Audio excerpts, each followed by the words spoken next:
So let's jump then to the next question.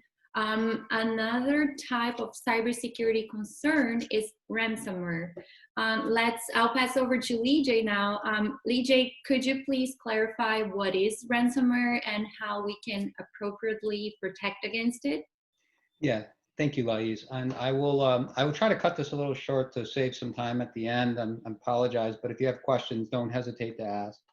So ransomware, if you're not familiar with it, is malicious and dangerous software that, when infected your computer, will encrypt your files, and just like it says, holds your data for ransom. You get a note, usually it says, pay in Bitcoin and we'll release your data.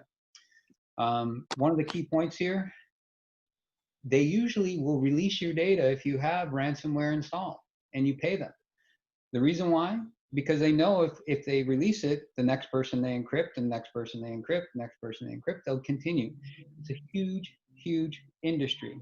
A lot of organizations are being hit with this. A lot of individuals have been hit with this. So I'm going to kind of jump a little bit here just to talk about what are the things that you should do to help protect yourself, okay?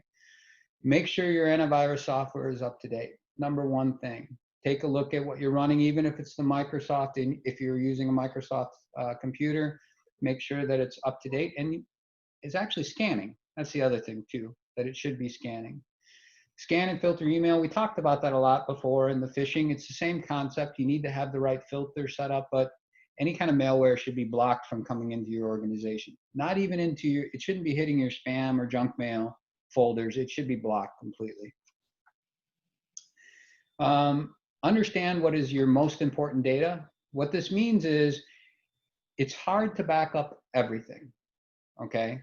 If in your organization you have financial data or things like that that are critical for operation or operational data, things like that, those should be the most reviewed and tested systems that you have, just to make sure that you're backing them up properly. The other thing to consider here is your recovery point objective and your recovery time objective. Recovery point is how much data are you able to lose and still function. So it could be 24 hours, that's pretty normal. It could be 1 week, that's kind of long. It could be 1 hour or 15 minutes, that's kind of maybe going a little overboard. So stuff that you can reproduce. So if you lost it, what kind of damage would it do?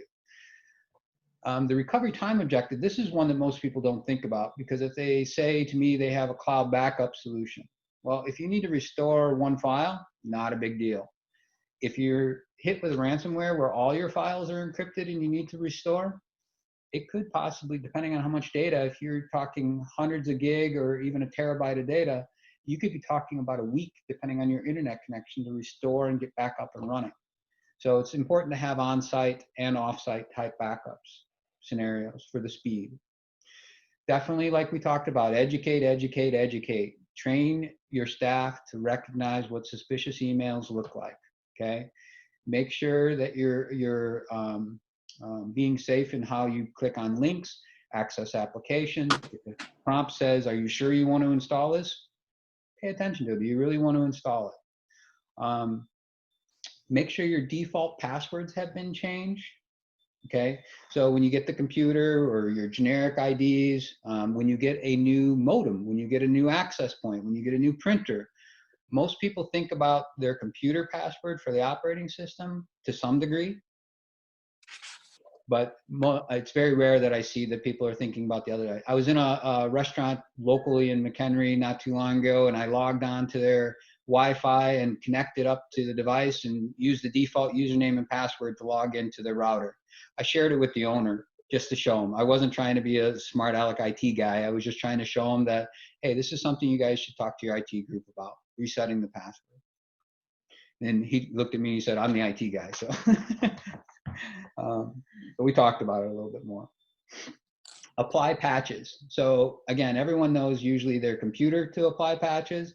What they forget about a lot of times is there's patches for the hardware on your computer. There's patches for the printer. There's patches for the access point. There's patches for everything. So not just the default passwords, but there's software for those. They're maybe not as common as often as what you would get with the operating system or with Microsoft or Apple, but you can expect probably about every 2-3 months they have updates. Typically, just depends on the hardware provider. Lastly here, I'm going to say, don't think because you have a cloud storage system, you're protected. You're using OneDrive, you're using Dropbox, iCloud, whatever it may be, Google Drive.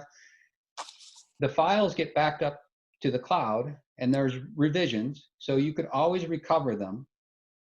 But when a file is encrypted and the name has been changed, all the previous versions of that file, the name is still encrypted.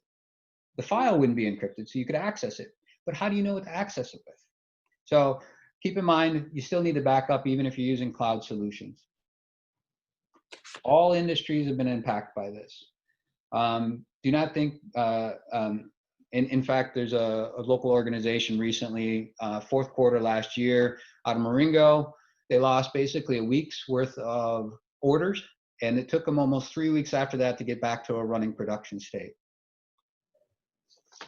20% of ransomware victims are small to mid-sized businesses, and 15%, this is giving you an idea of where they didn't have a choice, 15% of ransomware victims typically pay. And these are numbers from 2020. Thank you. Lais? Okay, thank you.